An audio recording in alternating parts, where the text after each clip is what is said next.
Welcome to my page, FHA. Today we're going to talk about stabilization, and it is crucial to have your stabilization and stabilizers set up properly. I can't overemphasize getting that right, because it obviously influences your aim, and when you aim good and you stay in the center for as long as possible and still as possible, you execute better shots. So I'm going to give you my take on what I've experimented over the years with and what works for me. So let's start off with bow design. First, this is a Matthews Apex. It's got a D-flex riser. You'll see that it's got the limb pocket saw almost in line with the grip, or slightly in front of it. So what that does is it gives you a back heavy feel to the bow without stabilizers.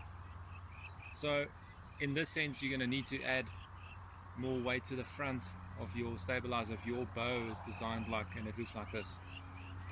Then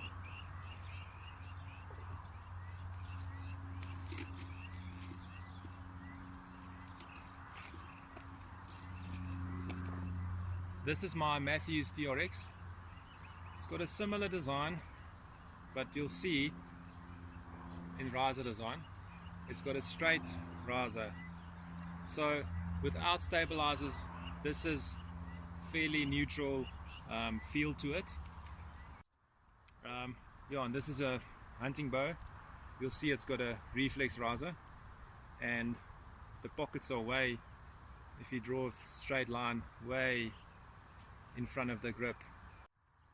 Now we're going to talk about ratio. What do you need in the back? What do you need in the front in terms of weight? So 1 to 2 is a good starting ratio. What that boils down to is if you got like 10 ounces in the front, you need 20 in the back.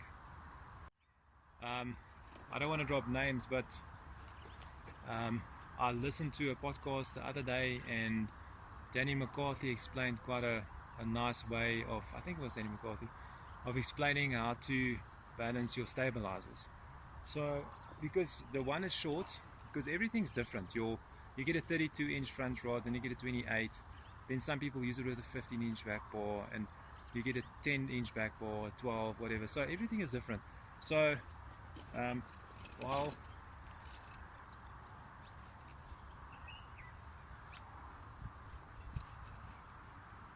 So what Danny McCarthy explained, what he does is, which I thought was a brilliant idea, was to screw your stabilizer and your back bar onto each other as a unit, and then see where it balances. So if you're changing stabilizers or whatever you do, then you always have a point to go back to know that what suits you after testing.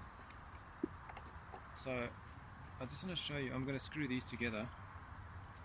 This is what I currently shoot and what works for me, but this is with a longer rod. I want to try a shorter rod again, but to keep the ratio the same, you can use this method.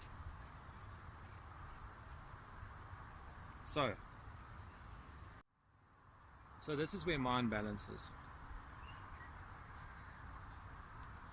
Right there.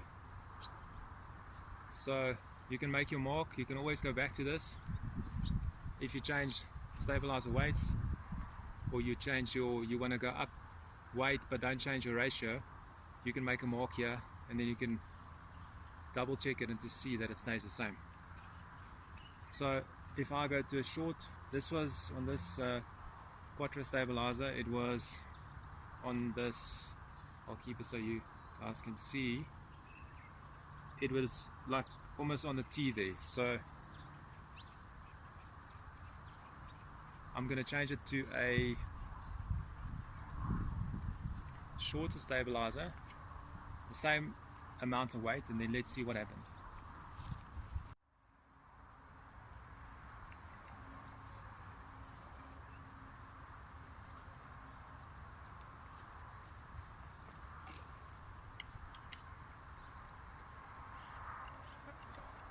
Be careful when you screw it in, because just keep it straight, because it's got leverage on it, so it's quite hard to feel what you're doing.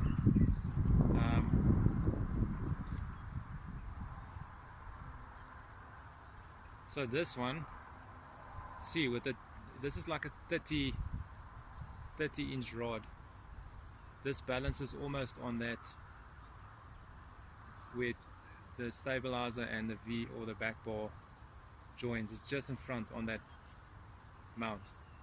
So if I want to shoot this stabilizer and keep the weight the same, or the ratio, I'll need to add more back weight or take weight off in front, so to give you the same feel without chasing your tail. So this concludes this video. I'll have some more videos up shortly about aiming, about draw length, and also following a program which improves your shooting overall. So no matter if you're a spot shooter or 3D shooter, everything is the same kind of principles. So thanks for watching, and we'll see you soon.